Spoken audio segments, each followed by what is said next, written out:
When I was a kid, we used to spend the whole service outside. I think that's where kids are supposed to spend high holidays. Running in the hall, playing in the parking lot. There was a park across the street, we hung out, except for one part of the service. There was one part that I wanted to see, and that was when the Kohanim would come to the bima. Everyone named Kohen would come to the bima, and they would bless us. We had a Kohen in the shul named Mr. Katz. Mr. Katz was 5,000 years old. And Mr. Katz came from some country that doesn't exist and speaks languages that don't exist anymore. He was ancient. He was Abraham's Kohen. And he was 4'1". Except this day, at this moment, he grew to 9'11". And he would stand on the bima and he would raise his hands with his big giant tallis. And my father, who ordinarily wasn't a believer in such things, because my father is like Haggai, a hard-boiled kibbutznik, my father would grab me and throw me under his tallis. I said, Dad, what are you doing? He said, you can't look. I said, what do you mean I can't look? He said, if you look, you'll go blind. I said, how do you know? He said, just don't listen. I said, Pop, you're looking. Just shut up. Get under the hut. And he put it, but I knew what he was doing. He wanted to envelop me in his blessing. And Katz would stand there 9'11", and somehow the power of God flowed through him, and blessing flowed through the whole community. I think Katz is gone. At least he doesn't belong to our shul. But we have that power in us. So here's what we're going to bless each other. So put the prayer down for a minute. You need your fingers. And move over next to someone who looks like they have blessing in them. If this is your family, get smushy close. Now this is why we have taluses. Take the talus. You don't have to worry about going blind. Put the talus around everybody in your circle. And if there's someone standing by themselves, invite them in to join you. They need a circle. And if you don't have a talus, just put your arms around each other. That works too. Get under there. Everybody get under there. Good. We missing anybody? Anybody? Everybody gets a blessing. I'm going to bless you. Eloheinu ve'Elohei avotenu barchenu bavracha mishuleshet b'Torah k'tuva yidei Moshe avdecha hamray pi'aron uvanav kohanim am kedoshecha ka'amor, our God and God of our ancestors. Bless us. Bless us with the blessings written in the Torah by Moshe and pronounced once by Aaron and his sons, by Katz, my Kohen, the priests of your people Israel. Yevarechecha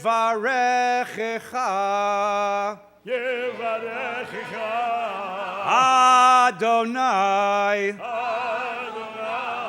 V'yishmerecha Ya'er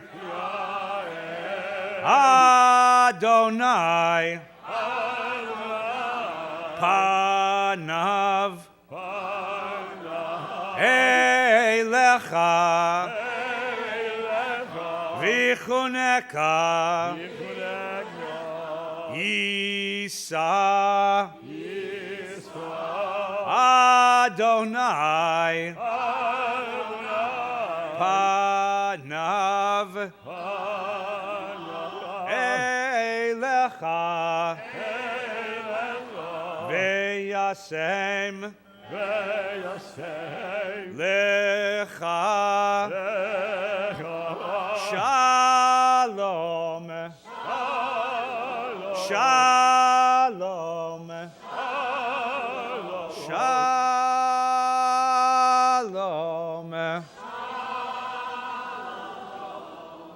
May the Lord God bless you and protect you this year. May God's light shine upon you, and may you find God's light and God's truth in all the moments of life this year. May God's countenance, may God's presence lift you up to walk the world this year with strength and courage and wisdom, and to walk in the ways of peace. Amen. Amen. Can you hear us? Give each other a hug and please sit down.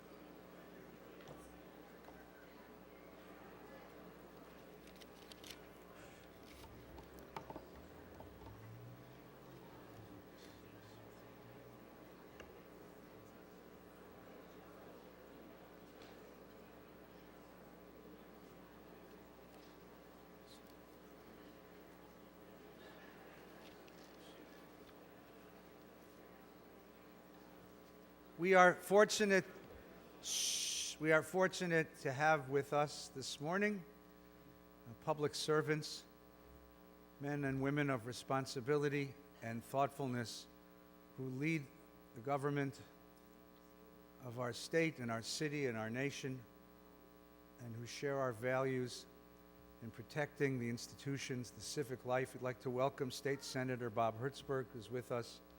Welcome and Shana Tova. And please bring all of our blessings and prayers for the new years to your colleagues in legislature, and share with them the wisdom of Torah and the ways of peace. Thank you for being with us, and Shana Tova. When Adam and Eve ate from the forbidden fruit, and they heard God walking in the garden, they hid. And God asked them, Ayeka, where are you? Where are you? And Adam replied, I was naked, so I hid. I was exposed, I was revealed, I was unprotected. I was ashamed of what you would see in me, so I hid. Hiding is a major theme in the Bible. It's one of the pastimes of the Israelite people. Abraham tells his wife to lie so he can hide from the Pharaoh and King Abimelech. Joseph hides beneath the marks and masks of his office to conceal himself from his brothers. Moses runs into the desert to hide from Pharaoh's wrath. David hides from King Saul's wrath and rage and insanity. Elijah hides on Mount Horeb from the murderous Jezebel. Jonah hides in the hold of the ship from God's demanding word, and God asks each of them, Ayeka, where are you? We hide because we're ashamed. We hide because there's no holding back from what God might see in us. We hide because we aren't whole. We hide. It's an old Jewish game. God finds each of us and asks, Ayeka, where are you? Who are you? What are you doing with the gift of life that I gave you? With your days and your nights and your moments and your gifts and your talents and your blessings. What is your purpose? What is your purpose? And we protest, Rabbi, look, Rabbi, I'm much too busy for all that now. You don't understand, Rabbi. I have appointments and demands and schedules and routines. I got carpool to run. I got kids to raise. I got things I got to get to. I'm too busy. We're too busy chasing prosperity and security and recognition and achievement. There's so much to do and so little time. And then when there's a break, too busy pursuing amusement and entertainment and diversion and distraction and relaxation and fun. And then if there happens to be a moment, a solitary, singular moment amid all of that busyness, well, then we reach for the smartphone. Like some of you are doing right now. And you check for the messages and the email and the Facebook and the Snapchat and the Instagram. And maybe if in between all that you squeeze in a little game of Candy Crush or Angry Birds. And if I corner you and I say, what is the source of meaning in your life?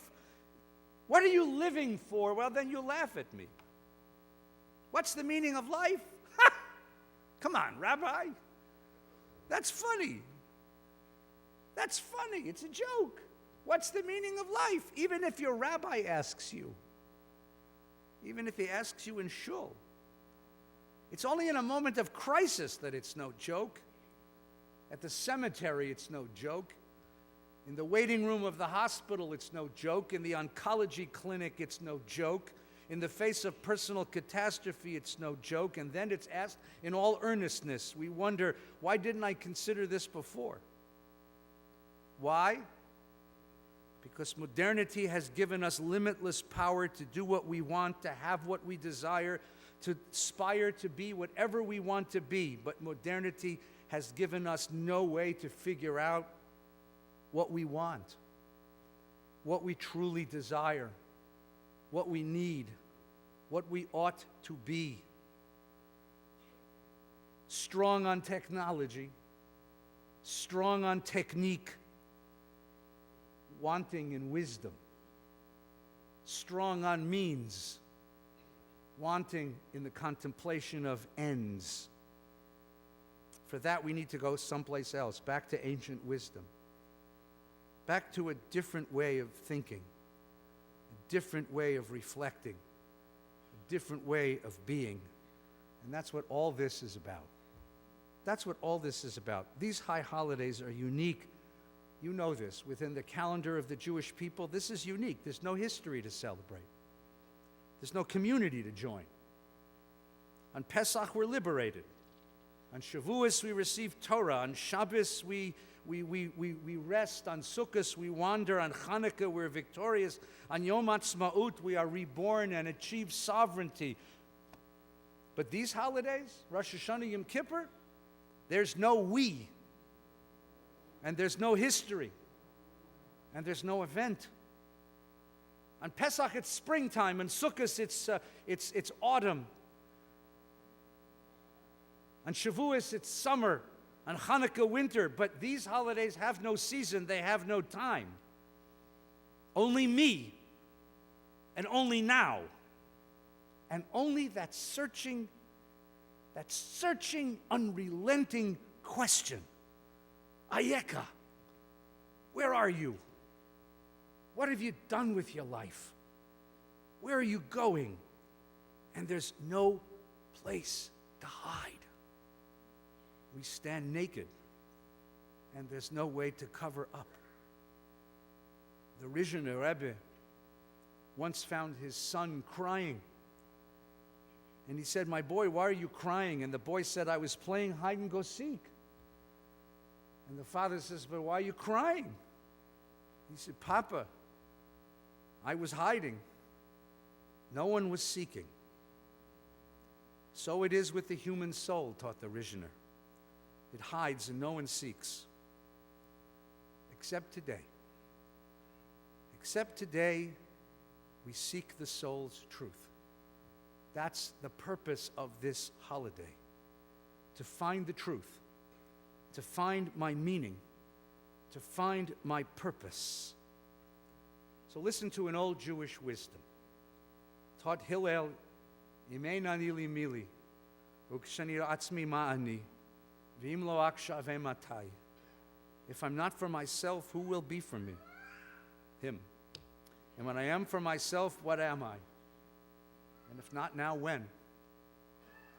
It's interesting to me that the greatest teaching of the greatest teacher of the rabbinic period, of the greatest religious wisdom, doesn't have the word of God in it. It's all about me. If I'm not for myself, who will be? And if I am for myself, what am I? It sounds like a Jewish version of one of those Buddhist meditations, you know? A koan, you know? The sound of one Jew clapping, you know? It sounds paradoxical. It's strange. If I'm not for myself, who will be? And if I am for myself, what? It all depends on what you mean by self. How you define self. We are heirs to an Enlightenment tradition that celebrated moral autonomy as the highest ethical virtue. We teach this to our children. We celebrate their independence. Stand up for yourself. Decide for yourself. Do for yourself. Take care of yourself. We define the self as a bonded, bound, defined individual who is autonomous and independent. My life is spent pursuing my interests, my satisfaction, my happiness. And I'll enter into relationships only to fully realize my full potential. And that's the pursuit of the self, the pursuit of fulfillment, the achievement of potential, the gaining of recognition. And it's fine to a point. It's a way to live to a point. But then a dilemma sets in. Because if I say that I am a self and my self exists to fulfill my needs, whoever fulfills their needs? Needs, desires, appetites, ambitions, they're unquenchable. There's always more to fill them in. Just go to the mall. Whatever you're wearing was last year's. you better get new. Whatever you have on that phone you have in your hand right now, it's going to be obsolete in 2 weeks. You better get 2.0. There's always more to have, more needs, more desires, more appetites, more ambitions, and they're inchoate, they're chaotic, and they're incongruent. They contradict one another. Deep down in the body of the self is the infantile cry, I want, I want, I want. But do you know what you want? Do you need what you want? Would it be good for you to have what you want? And pretty soon you sing the song that launched my generation from the great Rabbi Mick Jagger. I can't get no satisfaction, but I try, and I try, and I try, and I try. What do you say to the kid who says to me, he comes with his fiancée, and he's telling me they're excited to get married, and I say, why do you want to get married? And he looks me in the eye and he says, because she fulfills all my needs. And I say, do you want a family? And he says, yes, I want a family, because I want all the satisfactions of having a family. And I wonder with him, and what are you going to say when she places demands on you? And how are you going to feel when it's your turn to do the 3 a.m. feeding, or change dirty diapers in the bathroom at the park, or sit through a long, torturous second-grade parent conference, or go bail out the kid because he hurt someone in football practice, or send in the next tuition check to the university? You still going to find your bliss there? How long is that marriage going to last? How long is that marriage going to be? It grows hollow, you know, getting what I want, seeking more and more and more and more. After a while, it just doesn't seem to satisfy.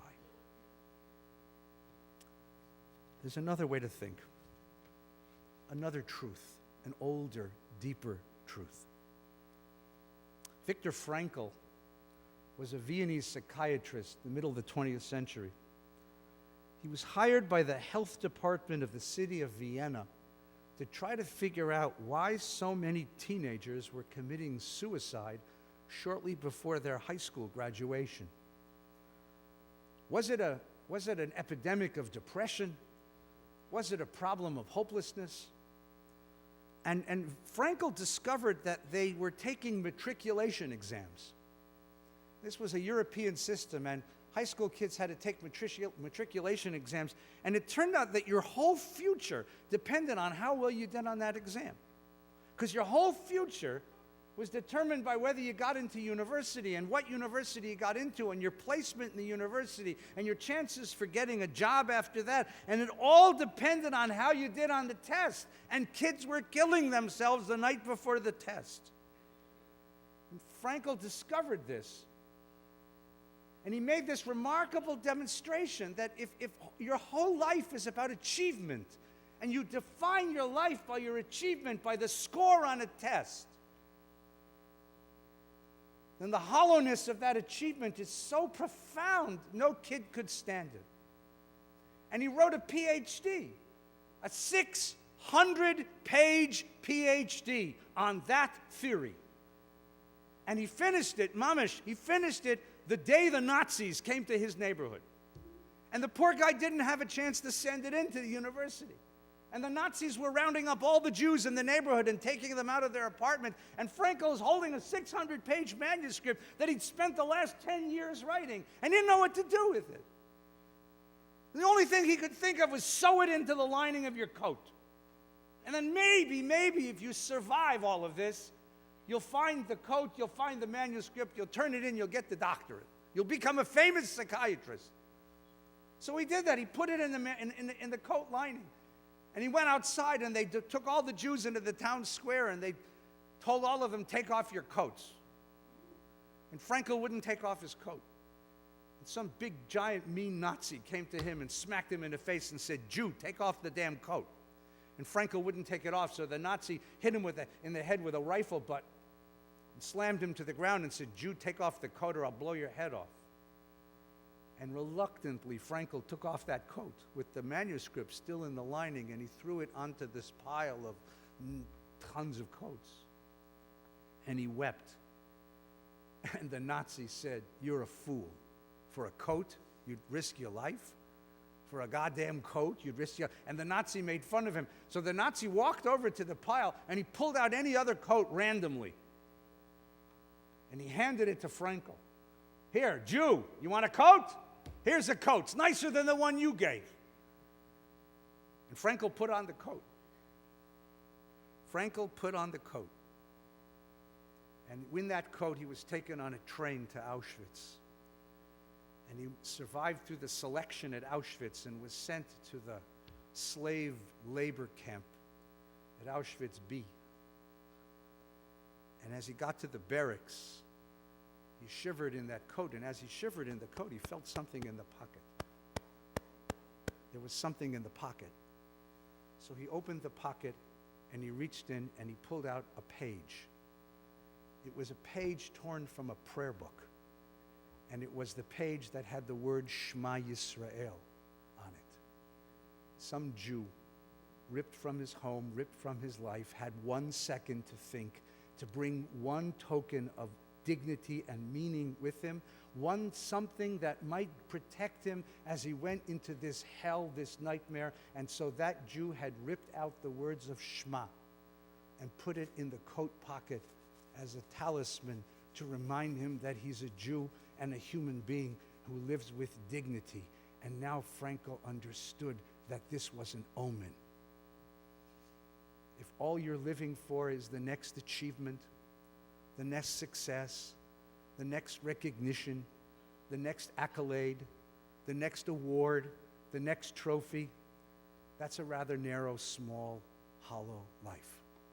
But if you can open yourself to something bigger, live for something more, devote yourself to something transcendent, not about the self, but something bigger than me, older and wiser and deeper and more powerful than me. If I can give myself to that sort of ideal, then you find resilience in that, and power, and meaning, and purpose. There is another way to think of the self, not as an autonomous, independent, self-possessed, self-absorbed unit, a monad, but rather as an open self, an expansive self, a self that is devoted to something transcending the self, something bigger than the self. What is the meaning of marriage? It's not what she can do for me, the needs that I have that she fulfills. It's what I do for her. And here is the great genius of marriage. Here's the meaning of love, that giving and receiving become the same act. It's not satisfying my needs. It's what I can do to satisfy hers, the other. Because in there is a kind of fulfillment that one would never know in any other way of life. I asked the kids. The kid in school the other day asked me this question. Great question. Great, smart kid. "Rabbi, if God knows everything, including the future, and God knew that the people he created would make such a mess of his world and make him so unhappy, why did God create people?" Isn't that a great question? So I thought of a pretty good answer. I said, go home and ask your mother and father why they had you.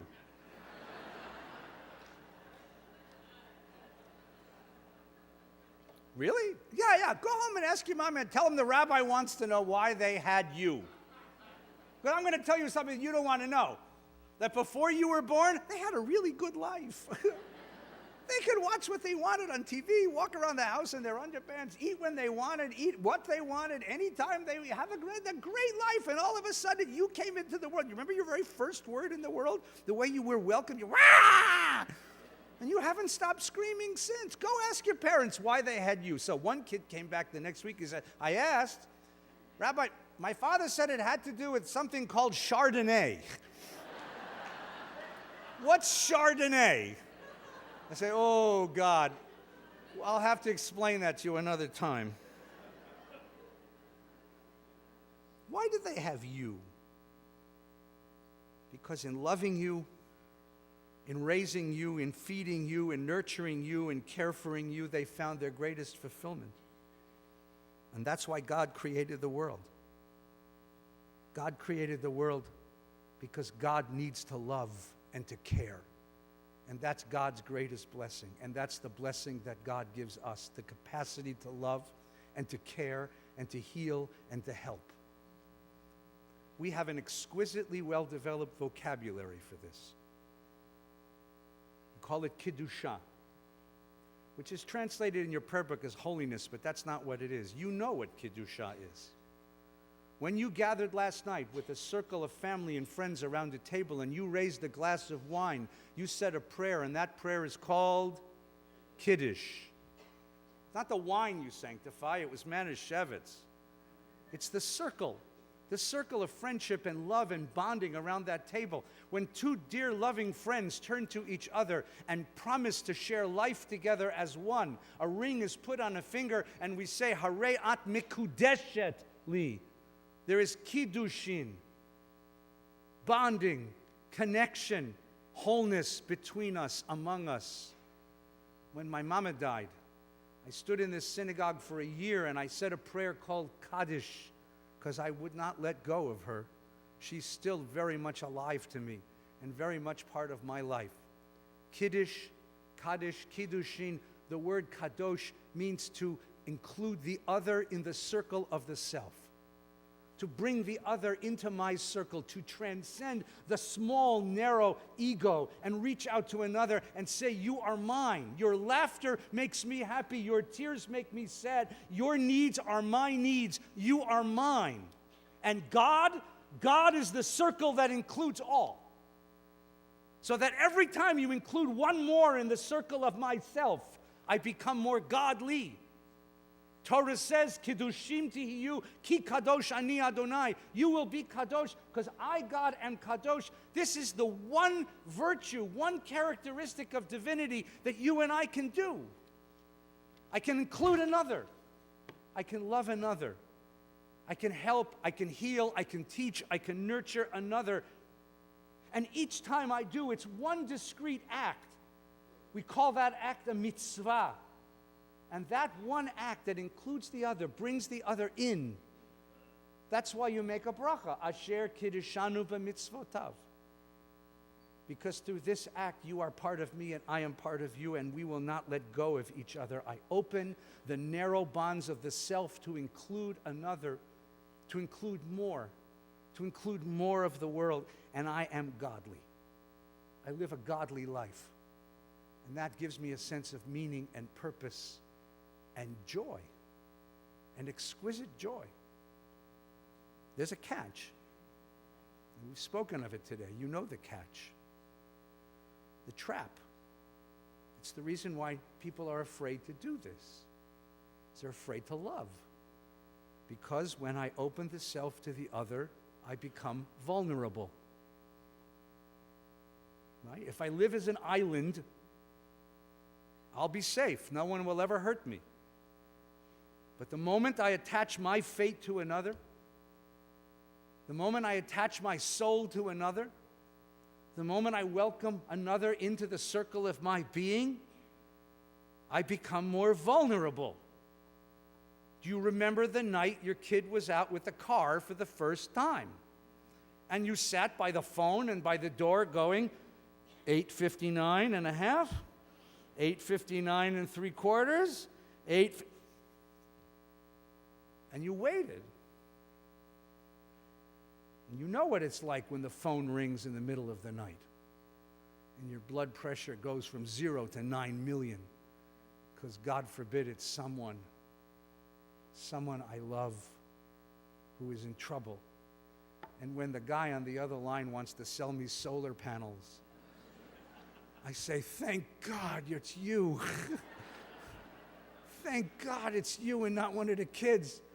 This poor kid, he lives in Phoenix, Arizona. He thinks I'm adopting him now.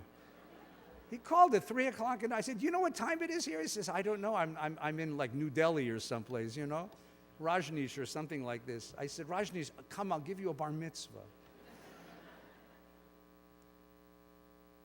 When the phone rings in the middle of the night, you say a special prayer. You know that.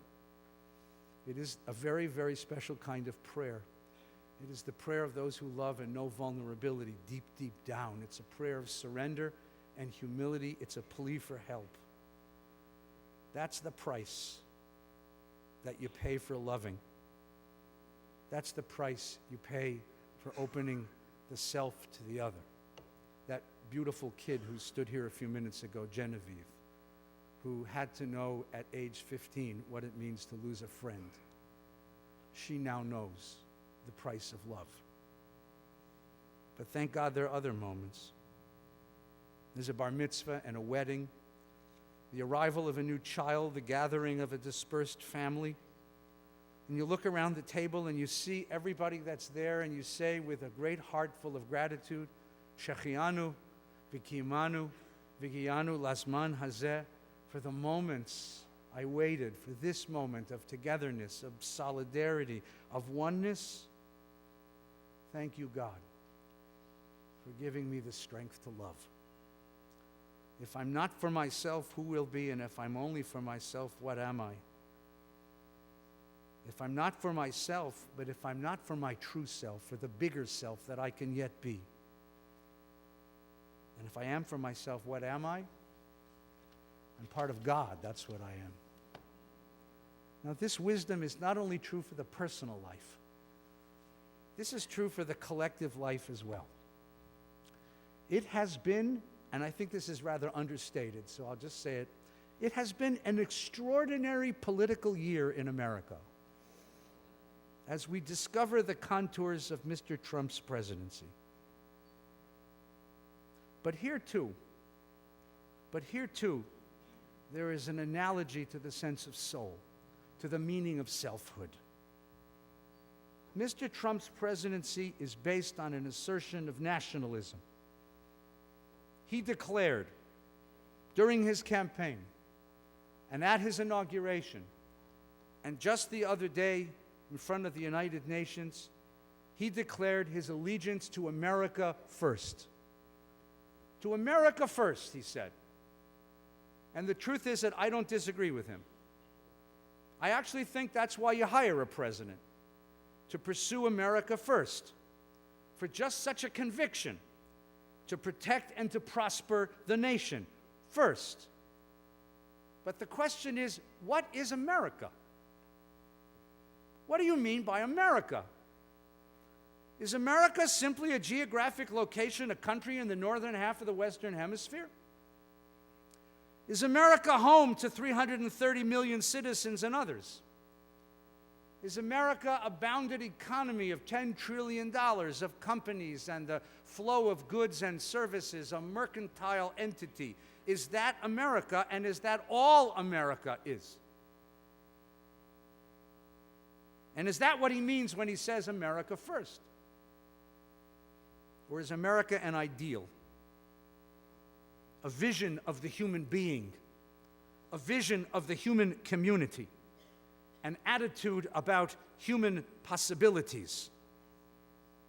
It's remarkable to me that we have very little American sort of national tribalism. Only at the Olympics do we shout, USA, USA. Usually when we sing our songs, we sing about the values for which America stands. Justice and equality, liberty and freedom, a certain idea of human rights, inalienable human rights, a way of making human community work. That's what we prize in America, those ideals. So the question is, when you say America first, what do you mean? Is it the America that is or that was? Or is it the America that ought to be? Is it America as an empirical entity or an aspirational entity? And I would humbly suggest there has always been an aspirational quality to this thing we call America. We pledge allegiance to liberty and justice for all. These are ideals that are never reached but always pursued. We're always reaching to pursue these things. We never realize them, but we never give up the pursuit. What would it mean to say America first in that context? And I'm disappointed the president doesn't speak that language. But you know something? I don't hold it against him. Maybe that's not his job. I'm talking, maybe that's not his job. It's certainly not his strength, but maybe it's not his job. Maybe that's ours. Maybe this is the moment for the citizenry of the country to rise up and reawaken the tradition of American moral imagination. Maybe it's for us, the citizenry, to be asking the questions what America should be, what America ought to be, what it means to reach for the highest ideals of our civilization, what America could be. Politics, like nature, abhors a vacuum, so in the absence of a government that will speak in the language of aspiration, it is the role of the citizenry to reassert that language, to speak to our children and to speak to our friends about what we want this country to look like, what we want its ideals to be. And for the first time in our civilization, social media has actually given us the possibility of having a sustained civic conversation across the whole continent, the capacity to talk to each other, to figure out what America ought to be. In the words of another great rabbi, Paul Simon, we've all come to look for America. Echa, Ayeka. What is our national purpose? And what are the highest purposes to which this country ought to be devoted? If I'm not for myself, who will be for me? And if I am for myself, what am I? What do we want us to be? That's for us to assert at this point. We come together this Rosh Hashanah to ask these very difficult questions. Because on this Rosh Hashanah, there's no hiding. There's no evading. We have important soul work to do. To open up the soul of each of us and to open up the soul of this national community to the highest purposes that we might yet devote ourselves. The Talmud has a very interesting story about the great rabbi, Rabbi Akiba, perhaps the greatest of all of the rabbis, and his friend Rufus Taneus. Rufus Taneus was for Rabbi Akiba the embodiment of Roman civilization. Rufus and the rabbi would have these conversations in the Talmud all over. And once Rufus asks the rabbi, "Why are you teaching Torah? It's so dangerous. It's illegal. You're going to get yourself arrested. You're going to get yourself killed. Why are you teaching Torah?" And the rabbi smiled and said, "Rufus, and what do you do that matters?" And sure enough, in the next week, Rufus is arrested and the rabbi is arrested. And they share a cell together in the prison. They share a cell in the prison. And Rufus says to the rabbi, "Why are you here?" And the rabbi said, "Because I've devoted myself to God's word, to the Torah. That is my life and the length of my days." And Rufus, "Why are you here?" And Rufus begins to weep. "I was in a business deal with the empire, and it went sour." Sad it is that Rufus Taneus sacrificed his life for a few silver coins. How glorious is Rabbi Akiba, who might give his life for that which matters.